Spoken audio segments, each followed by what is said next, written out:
again to say, oh how I wish it could.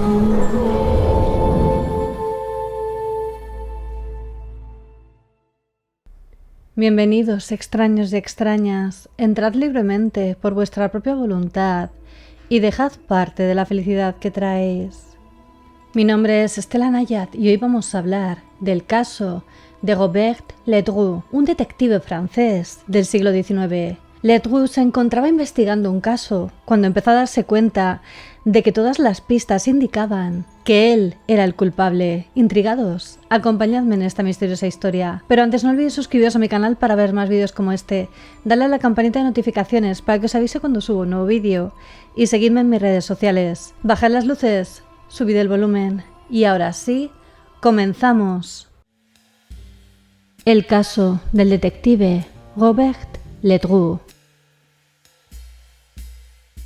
Hay detectives que entregan su vida a resolver casos, desean analizar cada pista, cada detalle, cada mínima línea de investigación que les pueda llevar a la resolución de un misterio. Pero ¿hasta dónde estarías dispuesto a llegar cuando todas las piezas del puzzle comienzan a encajar y te das cuenta de que apuntan en una única dirección, la tuya? ¿Serías capaz de dudar de tus propios movimientos, de tu razón? En la literatura, los detectives son héroes o antihéroes de la historia. Son los responsables de resolver el enigma y exponer al criminal ante la ley. Pero, ¿y si fuera al mismo tiempo héroe y villano? ¿Y si la sombra que perseguiste durante días era la tuya propia? Este es el caso de Robert Ledru.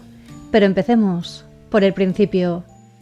Robert Ledru era un reputado detective de la Sûreté Nationale, la Policía Nacional francesa, de 35 años de edad. Había resuelto innumerables casos en el París del siglo XIX. Tenía fama de ser un gran resolutor de todo tipo de misterios y enigmas en los casos que trataba. Había ayudado a capturar a criminales y asesinos y hacía que las calles de París fueran un lugar mejor, libres de malhechores. También era muy conocido por localizar y disolver cultos de magia negra en la ciudad y por arrestar a anarquistas violentos. Es más, en 1884 lideró una investigación que llevó al arresto de un grupo de rebeldes que planeaban derrocar al gobierno francés, algo de lo que estaba muy orgulloso. Tras esto, había acorralado a los miembros franceses de la Hermandad de la Orden Social, una organización política clandestina que buscaba dominar el mundo. Aunque la sede de la hermandad estaba en Alemania, había alargado lo que Ledru llamaba sus maléficos tentáculos por Europa y Gran Bretaña. Robert Ledru escribió sobre la hermandad. Sus miembros no estaban restringidos a ninguna clase social y me encontré interrogando e incluso arrestando tanto a banqueros como a basureros, abogados y carteristas, doctores y la miseria del inframundo. En definitiva, tenía una carrera admirable y era una persona muy respetada. Robert Ledru era para la sociedad parisina un héroe y un ejemplo a seguir. En el año 1887, las autoridades de Le Havre, otra localidad francesa, se pusieron en contacto con Robert Ledru, ya que necesitaban a alguien con un currículum tan impecable como el suyo, para que les ayudara a resolver un caso. Le dijeron que tenía que ver con varias desapariciones de marineros, pero a priori no aportaron más datos. Robert Ledru, intrigado, aceptó el caso y se trasladó al puerto de Normandía. El primer día decidió irse temprano a la cama, pues estaba exhausto del viaje. Puso su pistola debajo de su almohada, como acostumbraba hacer, y se sumió en un profundo sueño. Pero cuando despertó, la calurosa mañana estival siguiente, hubo un hecho que le llamó la atención. Sus zapatos y sus calcetines estaban empapados. Además, su ropa del día anterior estaba húmeda. Pero no tenía tiempo para preocuparse por minucias, de modo que se dirigió apresuradamente a la estación de policía de Le Havre. Pero una vez estuvo allí, le comunicaron que el caso de los marineros desaparecidos había sido relegado a una segunda posición, ya que aquella misma noche había tenido lugar un asesinato en la ciudad y todos los agentes estaban centrados en ese caso. Además, esperaban que él, Robert Ledru, el célebre detective, les ayudara a resolver el caso, ya que la víctima era un miembro importante de su comunidad. André Monet, un hombre de mediana edad, Era el propietario de una tienda de moda en París, que recientemente se había trasladado a la costa por motivos de salud. Era muy apreciado y conocido en la ciudad. Su cuerpo había sido encontrado esa madrugada, boca abajo en la orilla de la playa de Le Havre. Tenía un único disparo en el pecho que le había atravesado. Había estado nadando recientemente y su ropa y pertenencias todavía estaban cuidadosamente dobladas y recogidas en la orilla. Su desolada esposa había sido informada de la tragedia y exigía que se detuviera al culpable del crimen. Pero lo que desconcertaba a los investigadores es que no parecía haber un motivo para el crimen. André Monet todavía tenía todo su dinero y pertenencias consigo, por lo que el robo había sido descartado. Y era una persona muy querida en la comunidad. Además, no era un hombre especialmente rico, no se le conocían enemigos y gozaba de una buena reputación. Robert Ledru se dirigió a la escena del crimen para analizarla tan minuciosamente como solo él sabía. Caminó por la orilla del mar totalmente alerta por si podía empezar a observar indicios que llevaran a la resolución del crimen. Lo primero que llamó su atención fueron las huellas de pisadas que se dirigían hacia el cuerpo y luego se alejaban de él. Ledru era un magnífico investigador, perspicaz y hábil, por lo que solo en los primeros minutos, viendo la escena, debió de empezar a conformarse una idea en su cabeza, ya que los presentes observaron cómo su comportamiento cambió, como si estuviera profundamente preocupado. «Me resultan familiares», dijo. «Debo de haberlas visto en algún lugar antes». Ledru pidió que se hicieran moldes de escayola de las huellas que habían dejado una marca más clara. Cuando le dieron los moldes, Robert Ledru pareció seriamente preocupado, ya que se sentó en una zona remota de la playa, observándolos durante horas. Se negó a interrogar a los pescadores y vagabundos que abundaban en la playa, los cuales podrían haber sido testigos del crimen. Uno de los policías locales dijo: «Era como una estatua que era insensible al cálido sol y a la creciente marea». El agua comenzaba a remolinarse entre sus pies mientras él estaba completamente absorto e impertérrito. Y tras varias horas, Robert Ledru se levantó y se dirigió al atónito jefe de la policía local.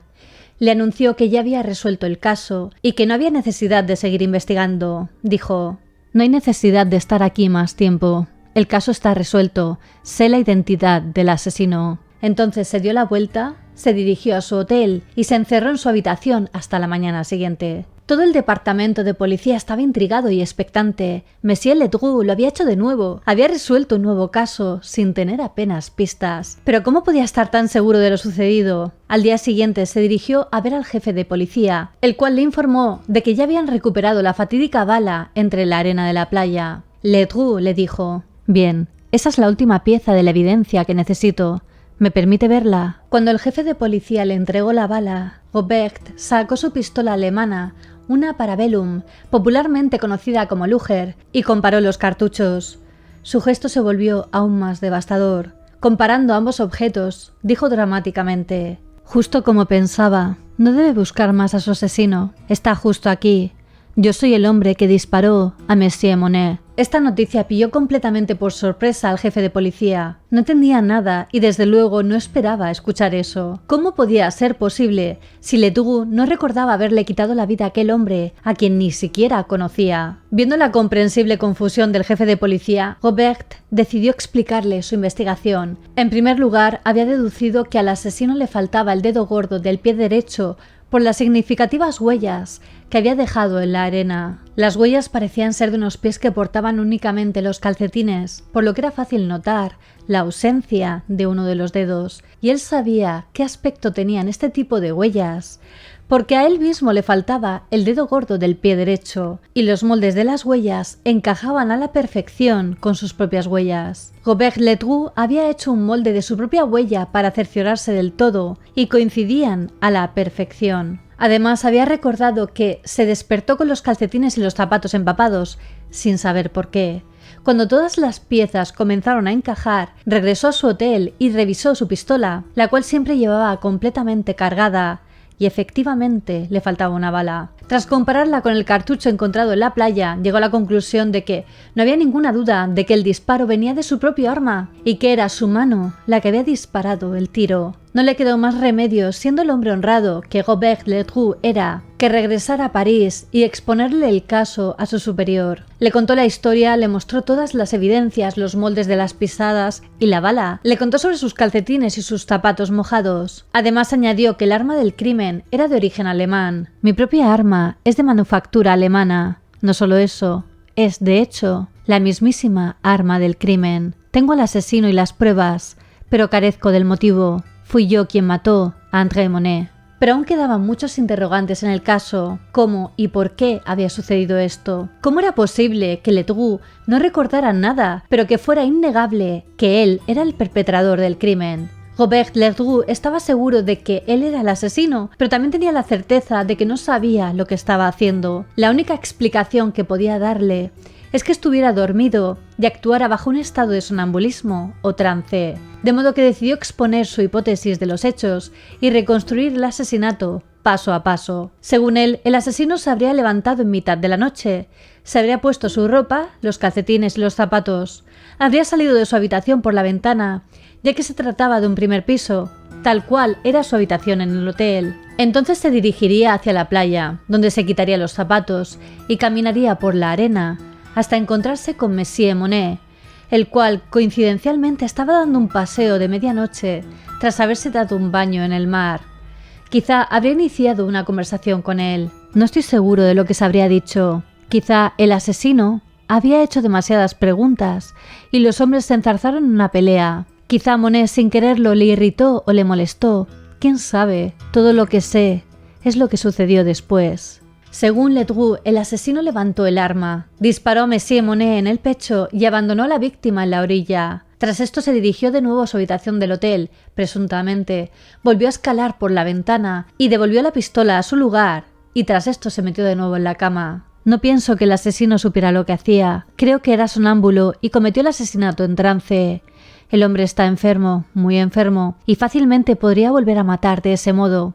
Es por ello que insisto en que debo ser arrestado y puesto en un lugar donde no pueda hacer más daño. Pero nadie creía que él fuera el asesino, sus compañeros no daban crédito y pensaban que sin duda era un error. La mayoría se negó a aceptar su confesión y no querían arrestarlo. Ledru, sin embargo, persistió en su petición de ser encarcelado, ya que si había cometido el crimen de manera inconsciente, temía que esto volviera a suceder. Es por ello que pidió no solo ser puesto en prisión, sino estar alejado de cualquier persona a la que pudiera hacer daño sin darse cuenta. Sus compañeros siguieron investigando creyendo que encontrarían alguna pista que determinara que Robert Ledru no era el verdadero culpable, pero las evidencias en contra de él se amontonaban y finalmente se probó sin lugar a dudas que Robert Ledru había asesinado a André Monet. Se le asignó vigilancia continua en prisión, pero sus jefes, los cuales le apreciaban inmensamente, siguieron buscando respuestas a la motivación del crimen. Tras consultar con varios especialistas, llegaron a la conclusión de que Robert Ledru estaba sufriendo de una crisis temporal causada por el estrés y el exceso de trabajo. Esta crisis le llevaría a ponerse en la piel de un asesino mientras estaba dormido y que mediante el sonambulismo recreó las escenas de su imaginación. Pero para cerciorarse decidieron probar su teoría. Mientras estaba en prisión, las autoridades le dieron a Ledru un arma cargado con balas de fogueo, el cual debía de guardar debajo de su almohada. Una de las noches, Ledru se levantó de su cama, cogió el arma de debajo de su cojín, apuntó y disparó a uno de los guardas. Tras esto volvió a meterse en la cama a dormir como si nada hubiera sucedido, por lo que descubrieron que uno de los más brillantes detectives de su plantilla era también un sonámbulo homicida. Esto presentaba un problema para las autoridades. No sabían qué hacer con un detective tan reputado y entregado como él, el cual había terminado en una crisis precisamente por su entrega al trabajo y su compromiso con la ley, pero que al mismo tiempo era inconscientemente un asesino, alguien con unos principios totalmente opuestos a los suyos, un auténtico caso del Dr. Jekyll y Mr. Hyde. Los especialistas que le analizaron concluyeron que su sonambulismo había derivado de su agotamiento físico y mental por su trabajo, lo cual se había visto agravado por una sífilis que sufría desde hacía ya 10 años. Además de todo esto, se le diagnosticó una depresión que había acarreado por su esfuerzo contra aquella hermandad del orden social, la cual supuso un gran esfuerzo psicológico para él y le conllevó una gran decepción con respecto a ciertos miembros de la comunidad. Conociendo todos estos datos, las autoridades decidieron que la prisión no era la solución y que lo mejor en este caso sería una vida de reclusión. Robert Ledru vivió totalmente solo en una granja a las afueras de París hasta su muerte en 1937. Se llevaba un estrecho seguimiento de su estado mediante doctores, especialistas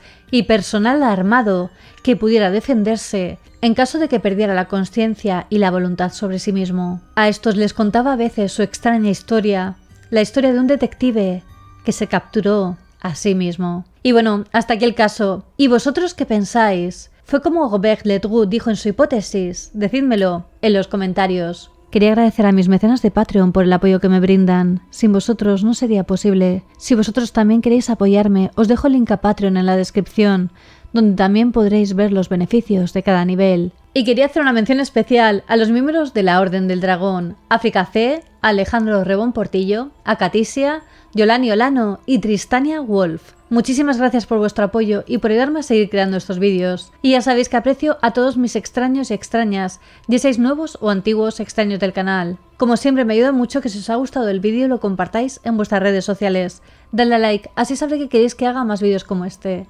Suscribíos a mi canal y dadle a la campanita de notificaciones. No olvidéis seguirme en todas mis redes sociales, os las dejo por aquí y en la descripción, especialmente en Instagram, que es donde estoy más activa y subo material muy interesante. Y ahora sí me despido y nos vemos en el próximo vídeo. Recordad que subo nuevos vídeos cada semana. ¡Hasta pronto!